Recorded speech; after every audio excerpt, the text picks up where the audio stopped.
ನೀವು ಈಗ ಕೇಳಿದರೆ ಹೇಳಬೇಕಾಗ್ತದೆ.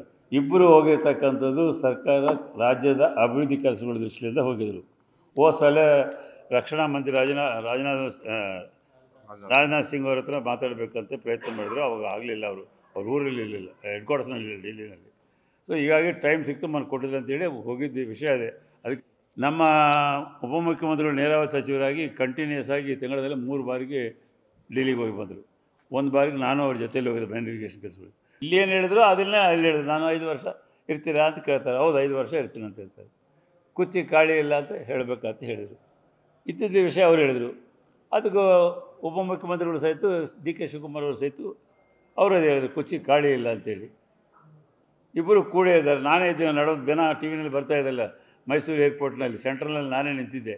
ನಾನೇ ಅಂದೆ ಕೈ ಎತ್ತಿರಂತೇಳಿ. ಸರ್ಕಾರ ನಡೀತಾ ಇದೆ, ಉತ್ತಮ ಆಡಳಿತ ಕೊಡ್ತಾ ಇದ್ದಾರೆ.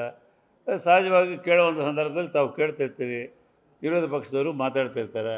ಆ ಸಂದರ್ಭಗಳಲ್ಲಿ ಏನು ಉತ್ತರ ಕೊಡಬೇಕು ಆ ರೀತಿಯಾಗಿ ಇಬ್ಬರು ಸಮಂಜಸವಾದಂಥ ಉತ್ತರಗಳು ಕೊಟ್ಟಿದ್ದರು. ಒಟ್ಟಾರೆ ಉತ್ತರದಲ್ಲಿ ಏನಿದೆ, ನಾನಿದ್ದೀನಿ, 5 ವರ್ಷ ನಾನಿರ್ತೀನಿ, ಮತ್ತು ಶಿವಕುಮಾರ್ ಅವರು ನಾನು ಇಬ್ಬರೂ ಕೂಡ ಹೈಕಮಾಂಡ್ನ ಏನು ಹೇಳಿದರೆ ಅದನ್ನು ಪಾಲಿಸ್ತೀವಿ ಅಂತ ಮಾತನ್ನು ಘಂಟಾಘೋಷವಾಗಿ ಹೇಳಿದರು. BJP ಅವ್ರಿಗೆ ಅಂದರೆ ಕೆಲಸ ಇಲ್ಲ, ರಾಜ್ಯದ ಅಭಿವೃದ್ಧಿ ಬೇಕಿಲ್ಲ, ರಾಜ್ಯದ ಕುಂದುಕೊರತೆಗಳ ಬಗ್ಗೆ ಅವ್ರಿಗೆ ವಿಚಾರಗಳಿಲ್ಲ.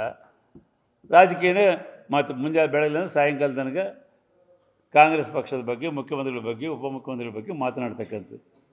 ಅವ್ರಿಗೇನಾದರೂ ಸ್ವಲ್ಪ ನಾಚಿಕೆ ಇದ್ದರೆ ವಿಜಯೇಂದ್ರ ಅವರು, ಅಶೋಕ್ ಅವರು ಆ ರೀತಿ ಮಾತಾಡಬಾರ್ದು. ಜವಾಬ್ದಾರಿ ಸ್ಥಾನದಲ್ಲಿ ಇದ್ದಾರೆ. ಅವರು ರಾಜ್ಯದ ಅಧ್ಯಕ್ಷರಾಗಿದ್ದವರು, ವಿರೋಧ ಪಕ್ಷ ಆಗಿದ್ದರು. ಎಷ್ಟು ಸಲ ಹೇಳಿದರು, ಮೈಸೂರಿಗೆ ಹೋಗುವಂಥ ಸಂದರ್ಭದಲ್ಲಿ ಮೈಸೂರು ನಾವು ಮುಟ್ಟೋದ್ರಲ್ಲಿ ರಾಜೀನಾಮೆ ಮಾಡ್ತಾರಂದರು. ಮೈಸೂರಿನಿಂದ ಪಬ್ಲಿಕ್ ಮೀಟಿಂಗ್ ಆದಮೇಲೆ ರಾಜೀನಾಮೆ ಮಾಡ್ತಾರಂದರು. ಬೆಳಗಾಂನಲ್ಲಿ ಸೆಷನ್ ಸ್ಟಾರ್ಟ್ ಮಾಡೋದ್ರಲ್ಲಿ ರಾಜೀನಾಮೆ ಮಾಡ್ತಾರಂದರು. ಸೆಷನ್ ಮುಗಿಯೋದ್ರಲ್ಲಿ ಮಾಡ್ತಾರಂತಂದರು. ಈ ರೀತಿ ಹೇಳ್ಕೊತ ಹೋದರೆ ಒಬ್ಬ ಜವಾಬ್ದಾರಿಯುತ ನ್ಯಾಷನಲ್ ಪಾರ್ಟಿ ನಾಯಕರುಗಳು ಅವ್ರಿಗೇನು ನಾಚಿಕೆ ಇದೆ ಇಲ್ಲ ಅಂತೀನಿ.